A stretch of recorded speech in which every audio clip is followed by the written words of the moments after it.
Ladies and gentlemen, pay attention.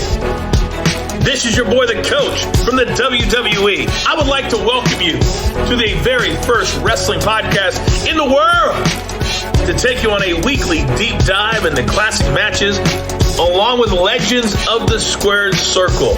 Enjoy the discussion. Enjoy the back and forth.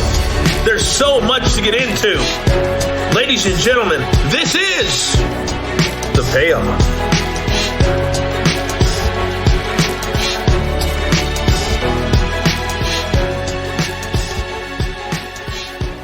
Welcome to an all-new episode of The Payoff. You may not have expected us to be covering a SmackDown brand pay-per-view tag match. However, I promise you won't be disappointed by this really, really good match. What do you think, Jeff? Yeah, I'm excited to cover this one. This for once, this is your match. This is one you wanted to cover. And so, because we got a special guest with us today, of course, too. And so it's always exciting. And we're kind of, we're in a weird kind of season with wrestling right now. Not a ton happening. I feel like there's more in the Super Bowl and, the Winter Olympics are going on. Just not a ton happening, in the wrestling world. But, that's okay. That's why we're covering some of this stuff, some of the good matches that not getting talked about enough. Yeah, and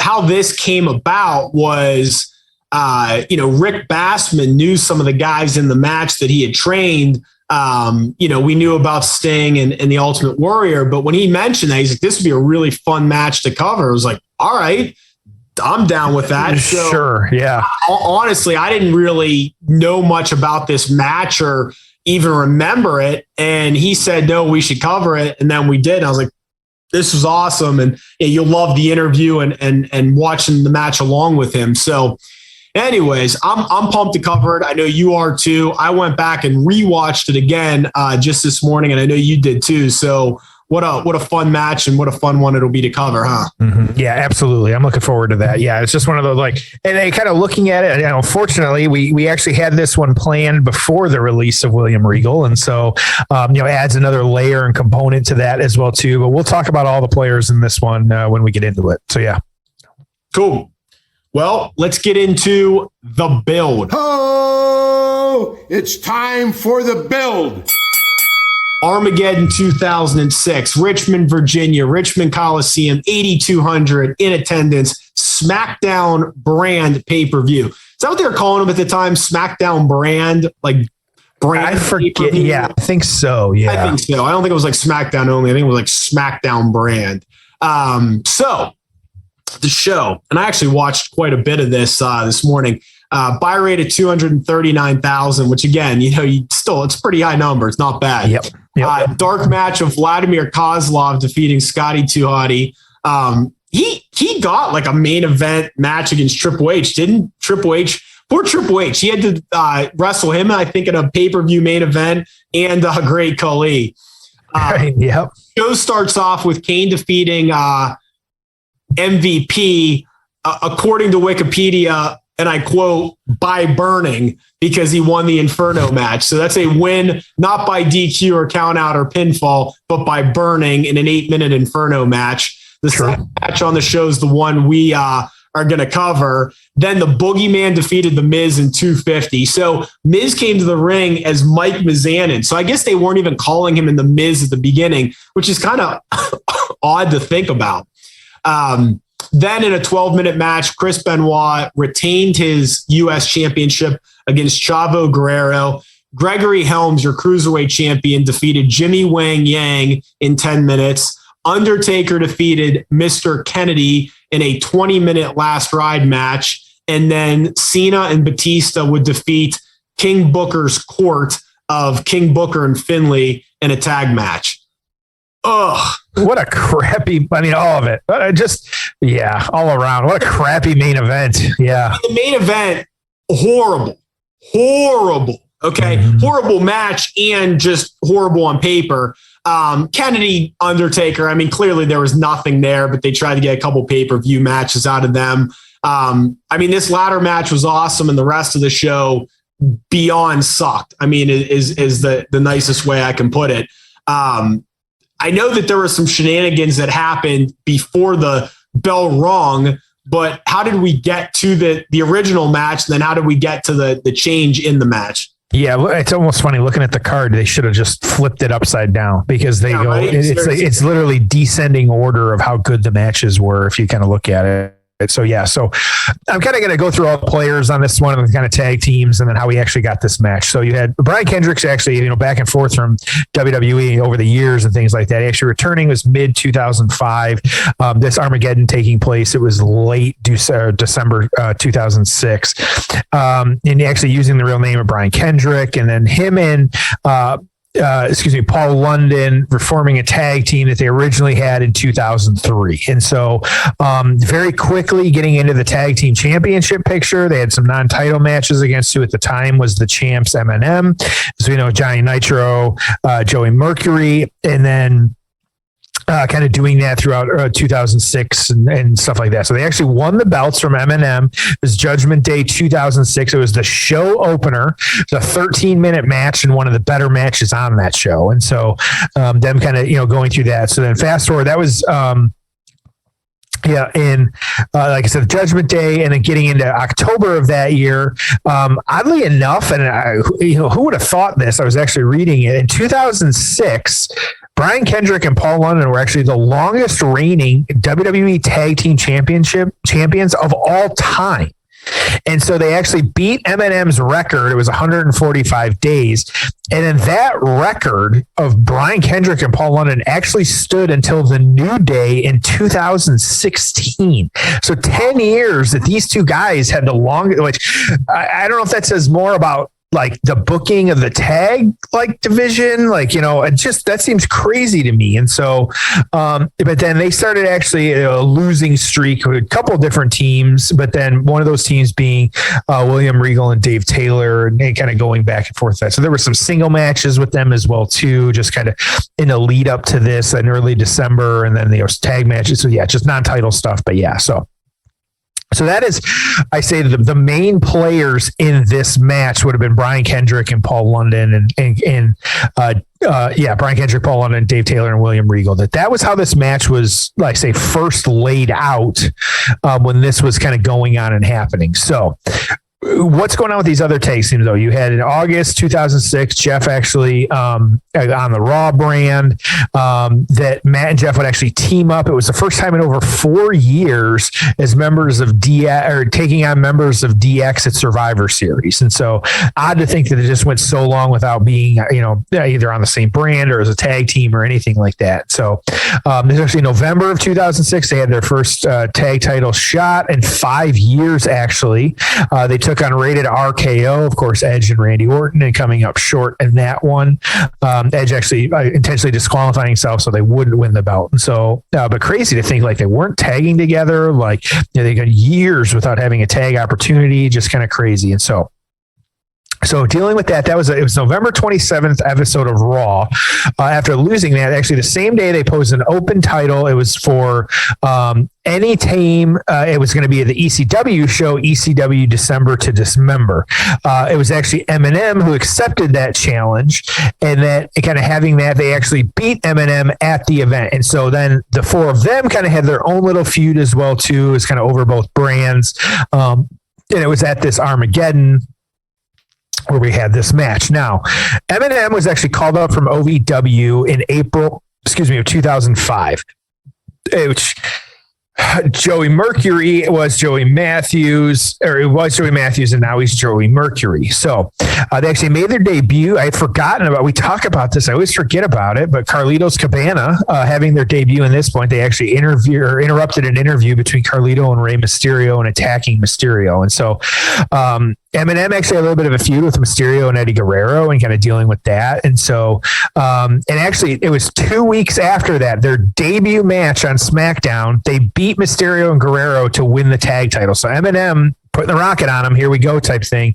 The shenanigans in that match, though, Eddie refusing to tag in. And so, and again, they were part of the losing streak with Paul London and Brian Kendrick and kind of dealing with that. And so there were some kind of things I was reading, Nitro and Mercury didn't get along, who knows, kind of, I'm not 100% sure We couldn't find a ton, but there was also some suspension for violating the wellness policy. And so going back down to OVW. And so they were kind of separated a little bit until they accepted that open challenge from the Hardys as well, too. And so just kind of interesting. So to lay this out, though, and we've kind of, we start this match to kind of watch it with Rick. It's all four are in the ring, but all four teams are in the ring, but it started with just Paul London and Brian Kendrick coming into the ring, and then William Regal and Dave Taylor coming out to the ring.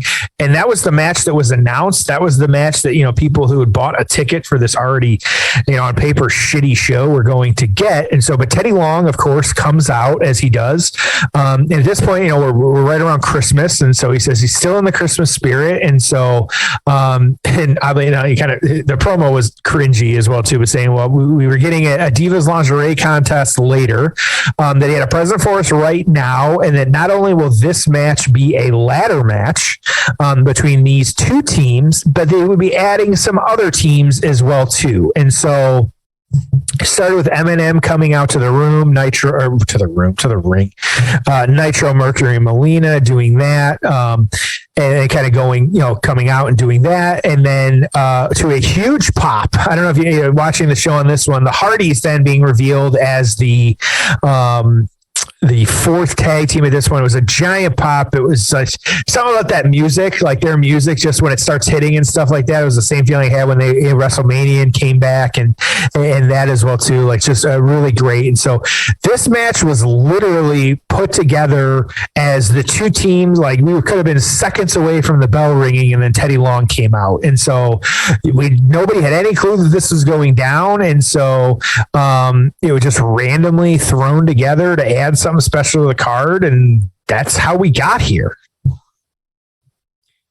Yeah, I mean, it's interesting because normally when we cover these things, there's usually a build and the storyline and all these things. I mean, there were some moving pieces, but at the same time, this was pretty thrown together. I mean, I think if you were watching the pay-per-view, this would have been like a really pleasant and big surprise. Yeah, absolutely. It's kind of cool. So, all right. Well, if you want to watch the match along with Rick and I, 31-minute mark of Armageddon 2006. So 31 minutes on the dot, Armageddon 2006. And then after the interview, we'll be back on to break this one down. So enjoy, and it's time for the payoff. Oh, it's time for the payoff. All right, we are here with Rick Bassman, and we're watching the ladder match tag team Armageddon 2006. We got Kendrick, London, Taylor, Regal, Hardy Boys, Eminem. Hey, I got to ask you, you specifically requested we watch this match because of your familiarity with the guys. So I'll let you just lay it on us. How do you know the guys in the ring? Why did you choose the match? And just cut loose with some great information, my friend. Oh, man, okay, here comes a real all-over-the-place response. I want to save Paul and Brian for last, London and Kendrick. I definitely have a connection to all the teams in there. I don't know Joey Mercury. I don't know Dave Taylor. I've met Joey on the phone before. Everybody else, okay, Steve Regal. Once I had my WWF deal and later WWE, I was backstage a lot when they would be in this part of California part of the world. I'm in Hawaii now. And Steve became truly one of my very favorite human beings backstage. Always a great guy to talk with. He came out, actually worked a UPW show one night against Samoa Joe, the guy we talked about in the last episode. It was a great match. And then Hunter was on that show too. Hunter came out and did the deal with Regal after that match. But I love Steve. He's just such a cool guy. And he's been through a lot. He's come through amazing shining colors, inspiration to a lot of people. And I just couldn't put him over hard enough or big enough. John Morrison. He's John Morrison. And he's got so many names now. Johnny this. Johnny Nitro currently. Johnny Impact currently. All of that. So John Hennigan. Is also one of my very, very favorite people in the business. He's out in California. I talk to him about as much as I talk with anybody in the wrestling business these days. We worked on developing a movie together It may or may not eventually see the light of day, but it was fun doing that project with him. I helped him quite a bit on the movie. He did get out Boone the Bounty Hunter and help him with bookings every now and then. I just really enjoy John as a human being, man. He's a good dude. And when he won Tough Enough, he came by my training school on a few occasions to train. And we didn't even realize at that point that Tough Enough had already wrapped and he had already won. He had to keep that on the down low. He just came in as humble as anybody else and was there to be eager and learn. Just a really good guy. And a guy that, in my opinion, if he was on TV with WWE these days, would be one of their top guys, if not their top guy. Because to me, he's the total package. Well, it couldn't agree more on that. And it's one of those guys where they just gave him a stupid gimmick as opposed to probably letting him just do whatever the hell he wanted. He would have just been better, and it's a shame. And I'd love to see him get another run with, some muscle behind it. Yeah, because he could be at the top. I have zero doubt about that. But he's one of those unique guys who's kind of designed his life the way he wants to. Sure. And is living it the way he wants to, and he's doing good with it. I don't know that he even wants to go back. Maybe he would. Maybe he's dying to go back. But I think either way is great for him. The Hardys. I mean, I don't know Matt and Jeff well. I know both of them. I've done bookings for both throughout the years. The reason I have a special affinity for them is back when UPW was just taking off. We'd had guys like like Steve Regal on our shows, like Conan when he was on WCW television. But we still, in our home theater, the Galaxy Concert Theater in Santa Ana, California, the same place where guys like John Cena got his start, we still hadn't had a legitimate sellout. And then we got WWF. I have trouble saying WWE. I'll say that if it's relative to the time frame we're discussing. Otherwise, I try to keep it in its perspective for the time period. So WWF lent us the Hardys for a show. And we announced the Hardys against the Ballard brothers, Shane and Shannon, one of the most unrecognized teams in the history of the business, if you even know who they are. And if you don't, you should. And it's too bad they didn't get their day in the sun. But we booked the Ballards and Lexi Fife, a very good worker, against the Hardys and Lita. Lita was, I told you in another episode that we had Kurt Angle, who was not supposed to work because of a broken neck. We had Lita there, not supposed to work because of an injury, and she slid herself in too because she was dying to work. So we did a 6-man, the Hardys and Lita. And I walked out. Somebody said to me when we were backstage, you got to walk outside and look at the crowd. And it was wrapped all the way around the building. And it was our first legitimate sellout ever. And Matt and Jeff just could not have been more cool about it and more gracious, nor worked any harder than they worked that night. So I just have an affinity for them because of that. And despite the fact I don't know them well, they've always been nothing but nice and good guys in my experience. Well, there's a lot of talent in that ring, that's for sure. Yeah, it's a crazy match, isn't it? Yeah, and there's some fantastic spots in here. I mean, even if those ladders are gimmicked, it still has to hurt, right? You know what? It's there's okay. Let me give you another anecdote. Nobody really says, "Oh, wrestling, that stuff is fake." You don't hear that anymore. But when you did, or in the rare occasion you do, I'll ask somebody. I go, "When's the last time you took yourself and willingly threw your body down with your back on the ground and your feet up in the air and landed on a piece of wood?" And most people will say, "That sounds kind of dumb. I would never do that. That would hurt." I go, well, picture doing that about 20 times a night, 3 or 4 nights a week, 45 weeks a year for 20 years. And that's the bumps, that's the falls that you control, where you can distribute your weight evenly and make sure your chin is tucked so you don't hit your head. Imagine when an opponent tosses you a little bit awry, or God forbid you come off a ladder, you can multiply that impact by 10 or 50 or 100, whatever it is. So yeah, man, it's a long way of saying all this shit hurts. I always say that pro wrestlers are the toughest individuals in the world as far as a category goes. And I absolutely stand by that through everything. Well, and it's cliche, but there is no off season. You don't get that 4 months to just rest. No. There's no off season. And here's the other thing, because, okay, now you take the entertainment part of it, because they are entertainers. I don't want to say they're not athletes, because they're absolutely athletes, but it's not, competition, as they say. So that said, if you're a good performer or entertainer, your shelf life is also way, way longer than that of an NBA player or NFL player who goes 6-7 years. These guys are going 20 years with no off season. Try that on for some size, or some time for size, and see how fake that is. So tell me about this book project. So it says that you had a publisher interested, turned it down. You did a Kickstarter and self-published. How did that all come about? And tell us a little bit about the end result of that. Oh God, another boneheaded move on my part amongst many. Well, I didn't know it was. I'm sorry to bring it up then. It's cool. I don't mind. It's not a book. The book's not out. Well, I still, in some ways, I'm feeling badly about what happened. I finished the book about 7 years ago, and I think the book is very good, if I say so myself. The people that have read it really seem to genuinely like it. I got a very, very good deal with one of the major publishing houses. I got a $50,000 advance, which is a lot for a first-time author.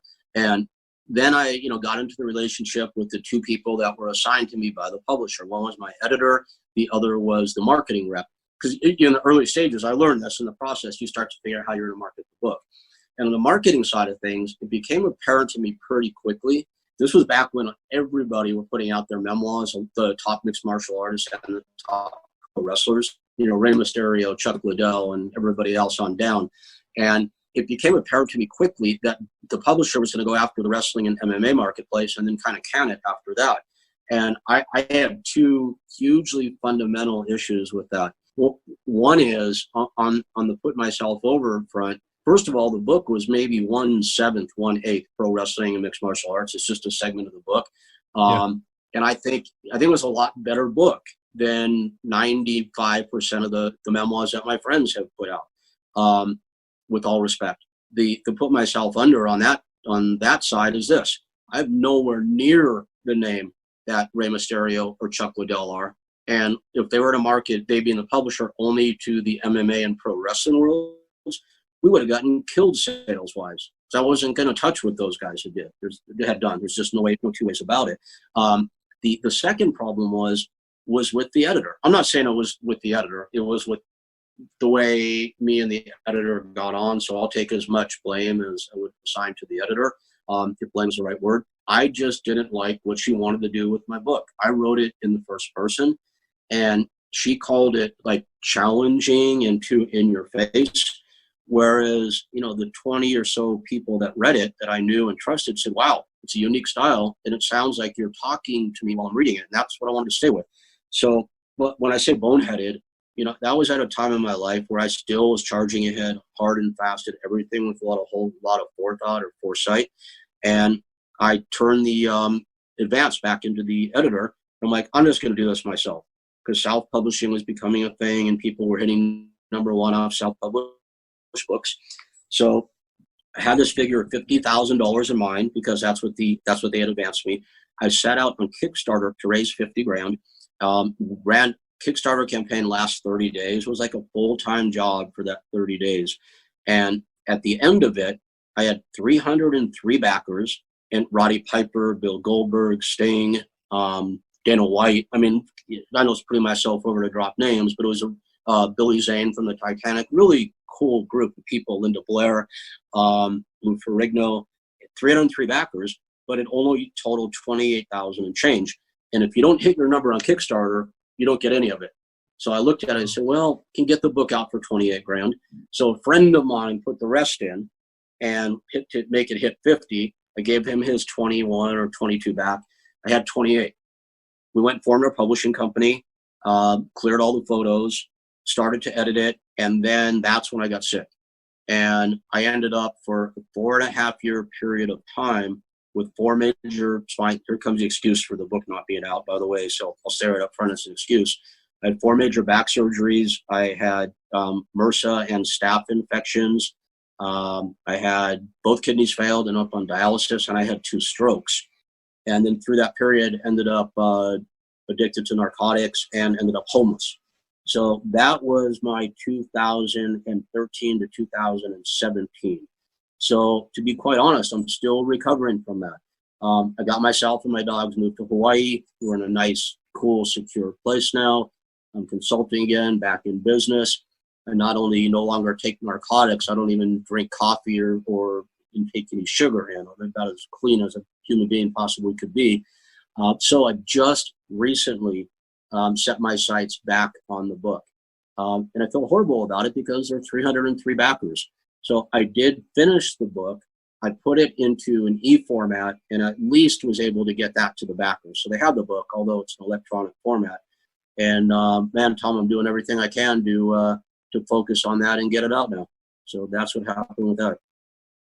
Well, really appreciate you sharing. A lot of that I didn't know of. I knew bits and pieces of it. So, really appreciate you sharing, and B, glad that you're doing much better. Certainly happy to hear that, and C, I think look forward to reading the book when it does get done, because what's interesting is when we scheduled this, I started doing my research, and I'm sitting here, I can't even cover half of what I would want to ask you, because you've done a lot, you've seen a lot, you've been through a lot. We haven't even talked about a lot of the personal stuff or the MMA stuff.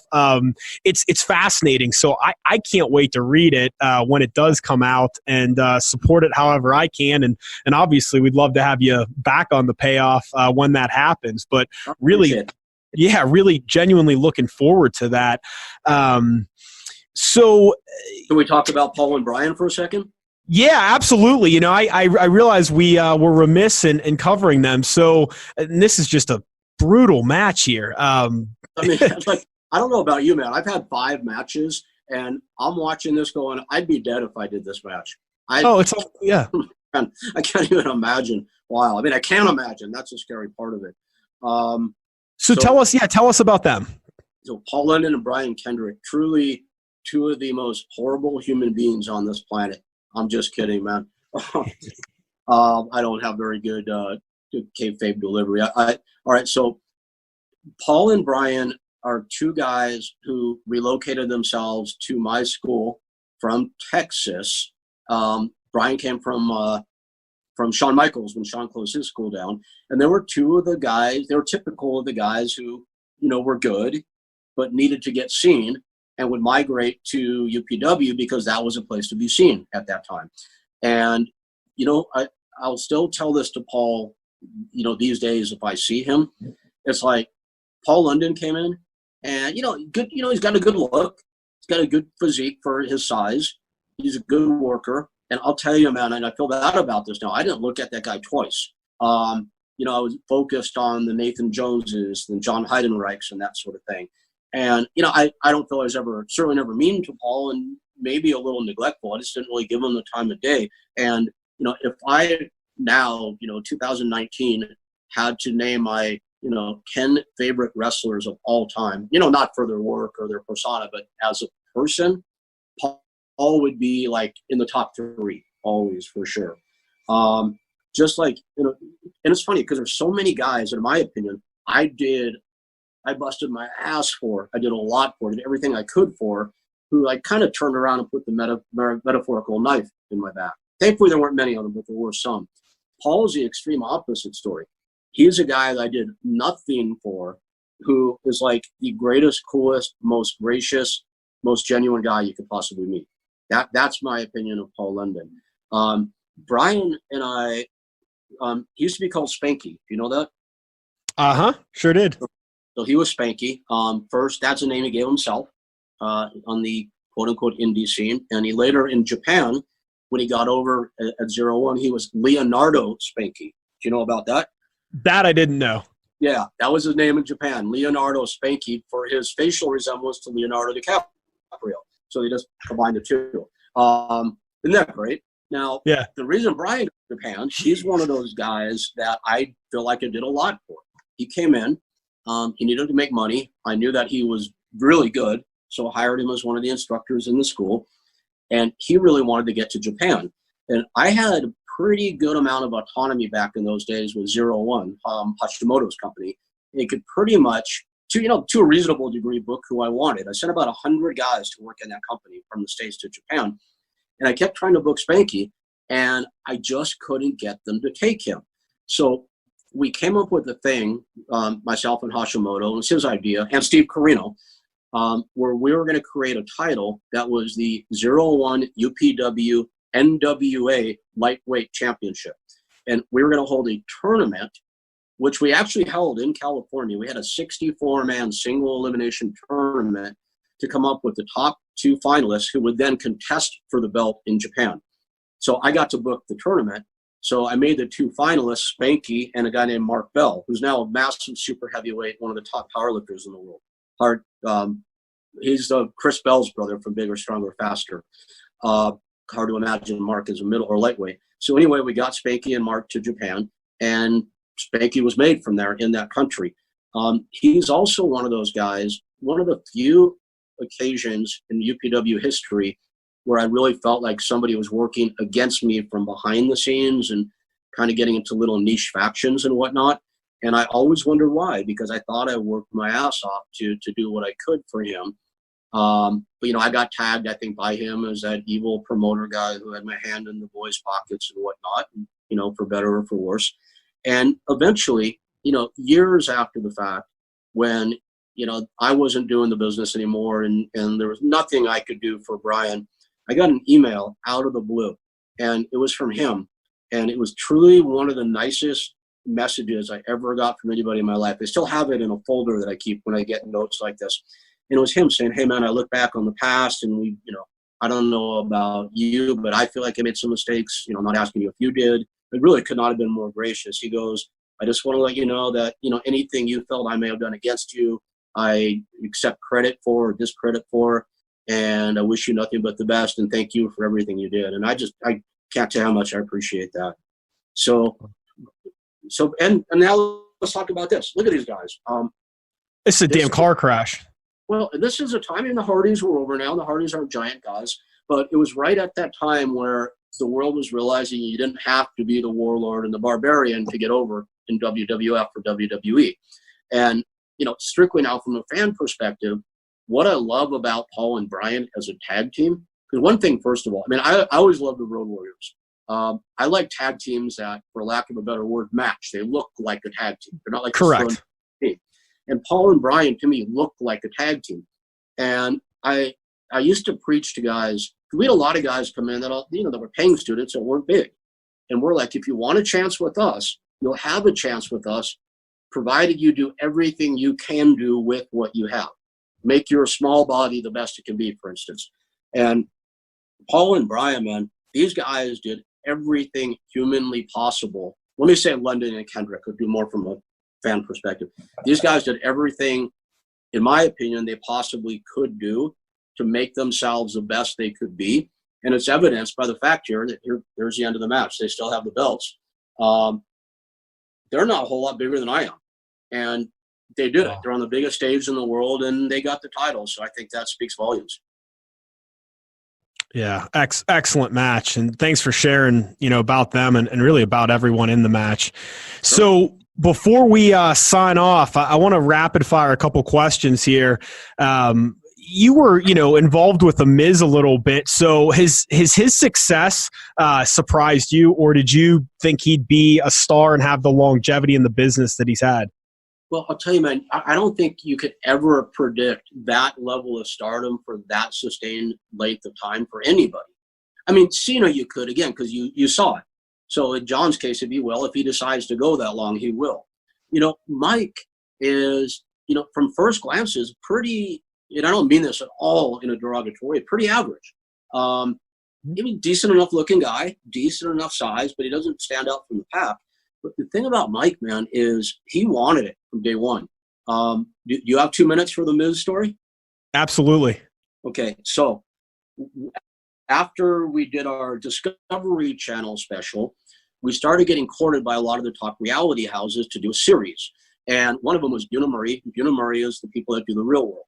So a guy named Scott Freeman, who I got to know at that point, so we were working on developing a show together, he's like, "Hey, Rick, we've got this guy in our New York cast And he's been like terrorizing the rest of the cast all season because he runs around in the house pretending he's a pro wrestler. Like, I guess you call it cutting promos on people. And, you know, he's in this character that he made up called The Miz. And he's just like kind of out of control. And we were wondering if you know like any like real pro wrestlers in New York that we can send to the house to the season finale to scare the shit out of them. And I'm like, sure. So I came up with Roadkill, if you remember him from ECW. Oh, yeah. So the guy with the big Amish. So Roadkill goes over, scares the hell out of Miz. And then Scott Freeman calls me up and goes, oh, my God, Miz wanted to say thank you. First he was scared, then he loved it. And a couple of months later, I get a call from Scott Freeman again. And Scott's like, hey, you remember that Miz guy? And I'm like, yeah. He goes, he just moved to L.A. He really wants to be a wrestler. Can I send him to your school? I said, sure. So he came in, pretty brash, kind of cocky, a little more than kind of. And you could tell he wanted it.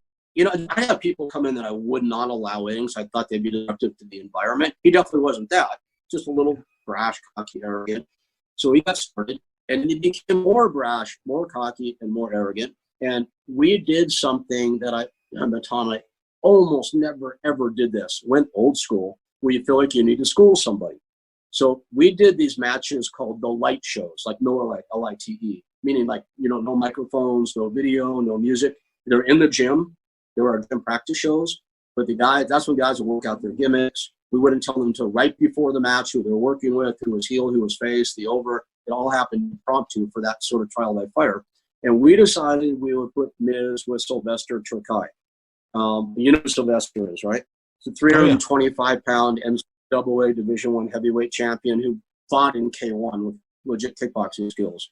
So we had Sylvester beat up Mike. And I hate that. I never liked that. I thought it's very rarely warranted, but in that case, I did. And you know what? After the match, he comes up to me. He goes, I get it. Mike said that. And not that that changed him or changed his life, because he was going to make it regardless. But I can say this about Mike now. I haven't talked to him in probably 4 or 5 years, if even that recently. Every time I saw him after he became a big star, he was the same. I mean, brash, arrogant, and cocky doesn't mean that you're not a nice, genuine human being. And Mike, even though he was those, you know, arrogant types of things in the early days, was always a nice guy. He was a genuine human being. And with all his stardom and everything that's come along with that, my experience of him is he's still exactly the same guy. And it's really, really nice when you see that, because it's not always the case. Yeah, and you know, when his career's done, there may not be anyone, at least in my memory, that has done more with less. And I mean that with all due respect. I know what you mean. So you got to give him props for that. I mean, you can't begrudge John Cena his face and his body and his natural charisma. It's great that he has that. Good for him. But it does make it a little bit easier, I think. Yeah, Mike went in without a whole lot of obvious gifts and turned it into golds, and that's pretty amazing. A couple other quick ones for you. Is there any guy you trained that you think, whatever, bad breaks, injuries, whatever it is, that just massively underachieved and could have been far bigger than they were? Sylvester Terkay, for sure.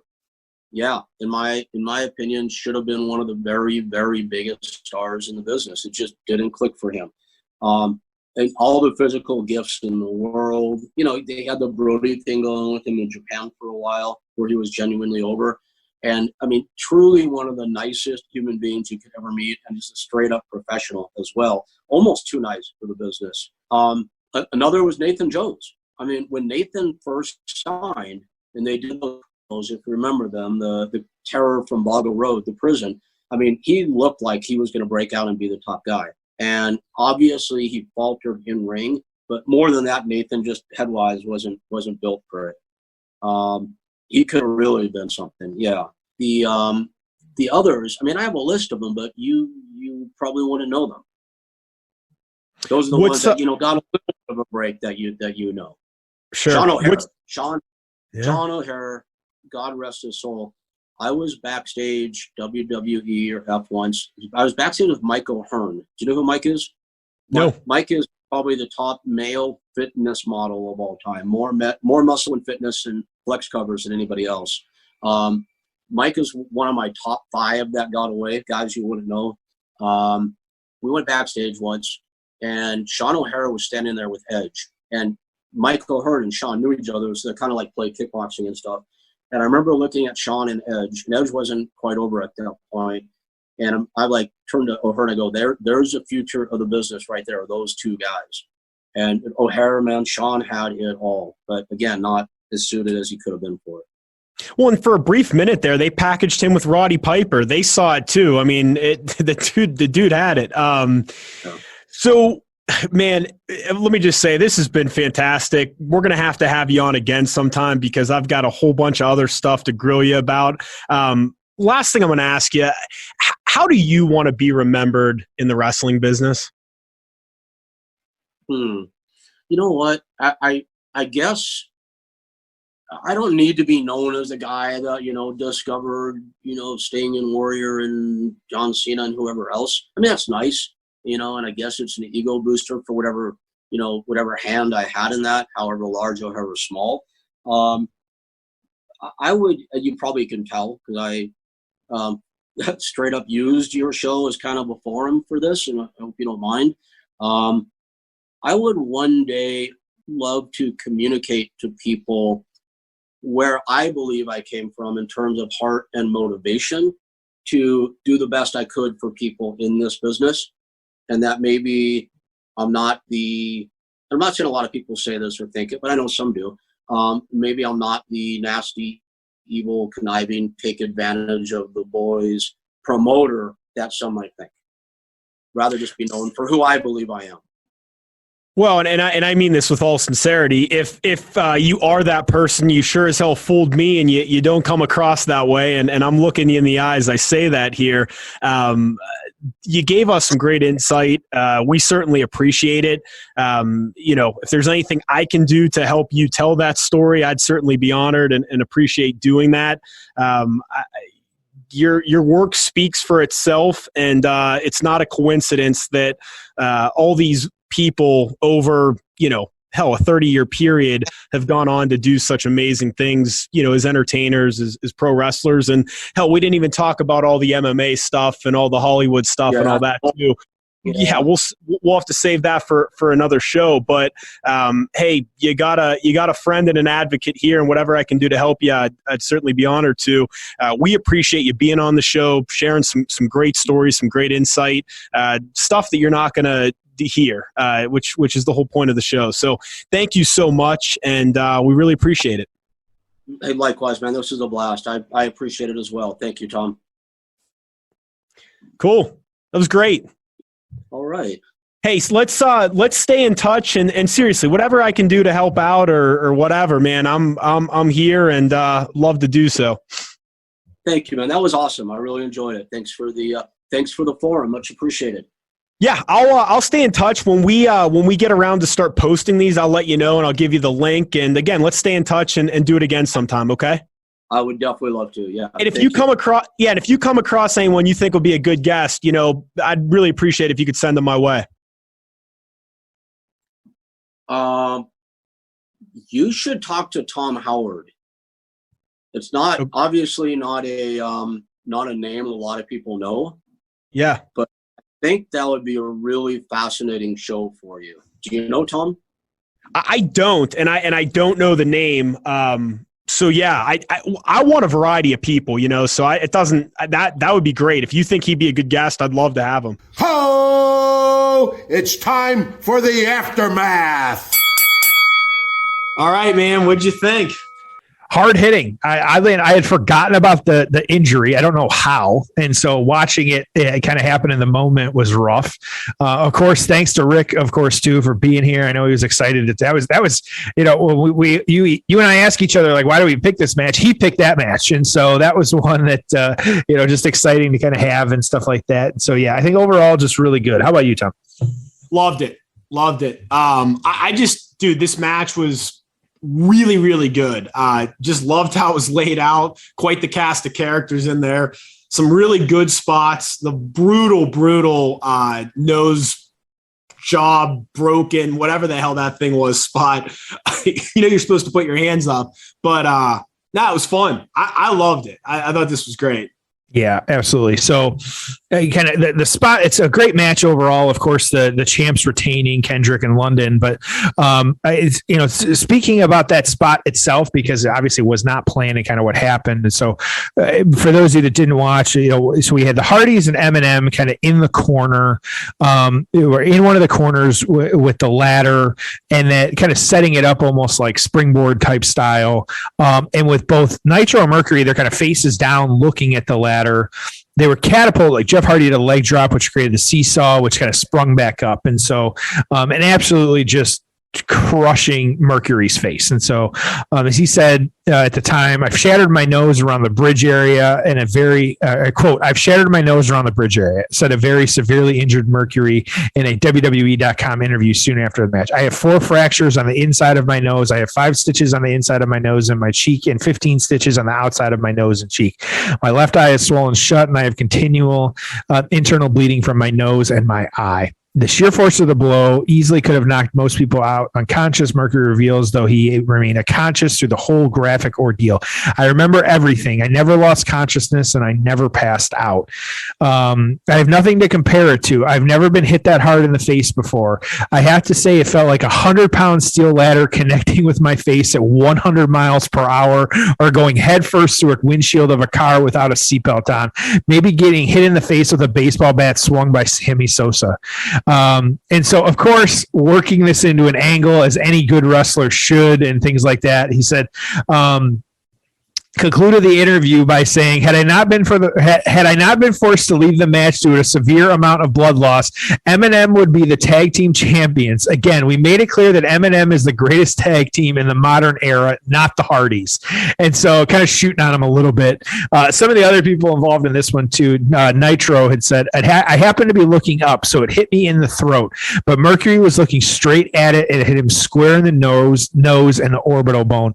It really could have been any one of us. I was just lucky that the ladder hit him first. And then Hardy saying, I'll always remember that match for what we did to Joey Mercury's face.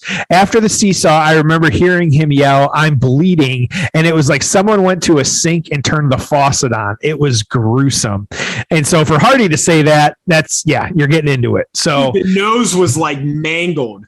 Oh my God, it was disgusting. I didn't notice. I'm assuming they took him to the back. Yes, yeah, they took him to he was done after that. And so, he did not. And so with this one, kind of how did the different teams play out on this one, and kind of what happened after the fact? You had Eminem actually losing to the Hardys at Royal Rumble, and again at No Way Out pay-per-view that February, which that kind of wrapped up that feud for them. The Hardy, after that feud was over, Nitro and Melina were on continued to team on Raw, where Mercury went back to SmackDown. And so, and then it was really that later, like after a year, that Mercury was released and stuff like that. So it really just kind of fizzled out after this one. I feel like this is one of their last big matches outside of maybe those Hardy matches with the Rumble, or matches with the Hardys at Rumble and No Way Out. Brian Kendrick and Paul London, just kind of continue to do their things, just going back and forth, like stuff like that, having a few different matches. He actually scheduled another ladder match for these guys at No Way Out, but it was actually changed a little bit, so it didn't really happen. And so, unfortunately, London and Kendrick started taking on Deuce and Domino instead in a separate match, and so they actually won or retained the titles from Deuce and Domino, and so didn't have to deal with that. And so really, they actually had a year-long. Jimmy Snuka's kids? I don't know. They were. Maybe. One of them or both of them. So, but they had a long feud with them and stuff like that. And so, oddly enough, lost the titles to Deuce and Domino. It was April of 2007 on an episode of SmackDown in Italy, which... Okay, sure. So Dave Taylor and William Regal, of course, having a number one contenders match for the championship against London and Kendrick. They lost, of course, after Deuce and Domino interfered, like we talked about. And so both of them were, it's just, again, the shenanigans. And so they actually had a triple threat, which, really selling the card. Brian Kendrick, Paul London, Dave Taylor, William Regal, and Deuce and Domino having a match. So Deuce and Domino, after 13 years of separation, last year reunited with their manager Cherry and are now accepting bookings on the independent circuit. Well, look at that. There you go. We're going to have to, we will definitely spend some time looking up the best Deuce and Domino match. And so Tom will work on that as I'm talking through some of this. So their manager Cherry was replaced. You know who they replaced her? Who? Maurice. Really? Okay. Wow. All right. Well, that's a cut for you. All right. So, the Hardy. I can't find this anywhere. I swear one or both of them were Jimmy Snuka's kids. Maybe. Okay. So the Hardys, you had really Jeff and Nitro, them battling over the Intercontinental Championship. You had Matt Mercury feuding over, that was on Raw. You had Matt Mercury feuding on SmackDown. Really just like, kind of them continuing to feud after that, of course, at the Royal Rumble, beating them again. And so, yeah, just that little bit of back and forth. So a lot of write-ups on this one. So where did everybody rank for the PWI for this year? So we got a lot of numbers here I'm going to throw at you. And so Brian Kendrick was 148. Paul London, 87. Dave Taylor was unranked. William Regal was 123. Joey Mercury was 207. Johnny Nitro was 72. Matt Hardy was 90. And Jeff Hardy was unranked. I feel like at the average of all that, that is definitely the highest numbers that we have ever had in a match. But it's still a really fun match, though. So no reason not to. And so something we did not discuss is that, and we'll talk about this because there was a lot of pay-per-views at this point. And so the reason nobody, and so this is coming from the Observer newsletter, the reason nobody bought this pay-per-view is because A, they were coming off of 5 straight weeks of pay-per-views. B, it was following just 2 weeks after the ECW pay-per-view, which was one of the all-time bad pay-per-views in the company history. And C, the main event of the show, John Cena, Batista, and Fit Finlay and Booker T in a straight tag match with no stipulations, was a match that we'd actually seen on TV about a month prior for free with a clean finish. With that said, the wrestling up and down the show was largely good to very good, with a standout being an unannounced 4-way tag team ladder match ultimately won by the champs Brian Kendrick and Paul London. This is what happens when you don't think things out in advance, or you have a boss that is regularly changing his mind. M&M was put for one night only, the ECW pay-per-view, and then Vince changed his mind the next day, and they were taming on Raw. Then he changed his mind again, and Mercury was back on SmackDown doing jobs. Then he changed his mind again, and they were teamed up and added to the last minute pay-per-view match. It was so last minute that they didn't have time to promote it on SmackDown with a cut-in or video package. Even 1 day's worth of promotion would have likely added 10,000 to 15,000 buys to the show. Instead, they added nothing. In theory, you can say that it trains people to buy pay-per-views because great matches might be given unannounced. The problem is that A, you make the people who didn't buy the show and wanted to see that match upset, and B, you don't give great bonus matches away regularly. So more often than not, if people buy a show expecting one, they won't get it.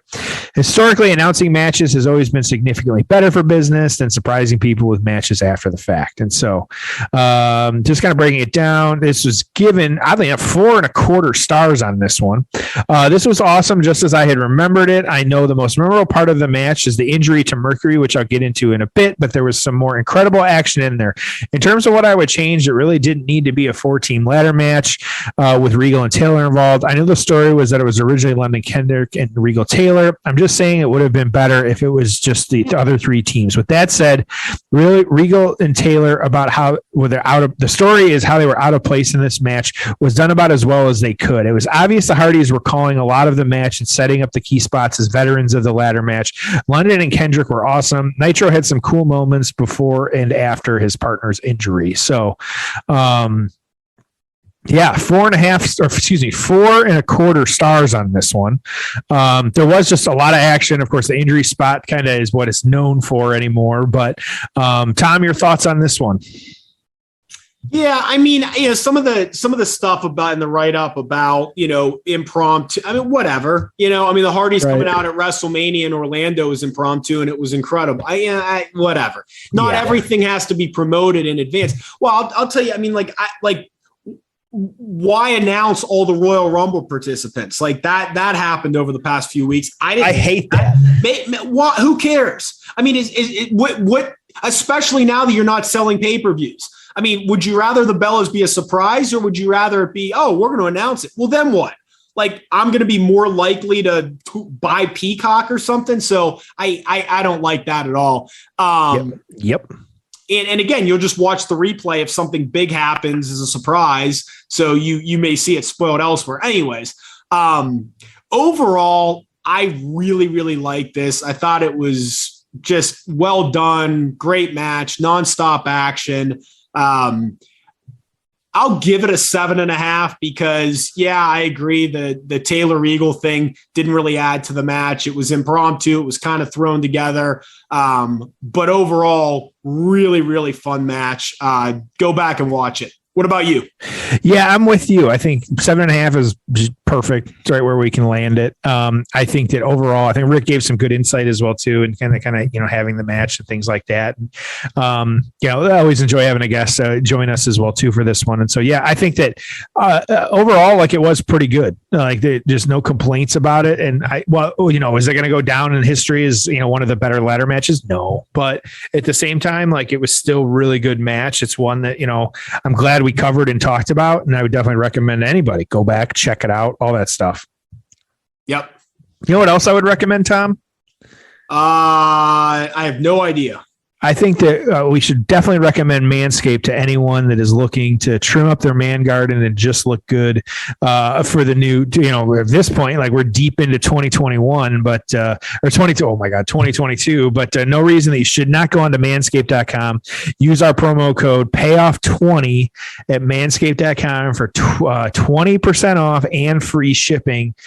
Anytime you want it. Use the code as many times as you want. It supports us. We appreciate it. All that good stuff. Tom and I, if there is a new product and you tweet at us, Tom and I will tell you about it because one of the two of us owns it. Absolutely. So definitely make sure to check that out. So with that. As a friendly service announcement, we don't need proof that it works.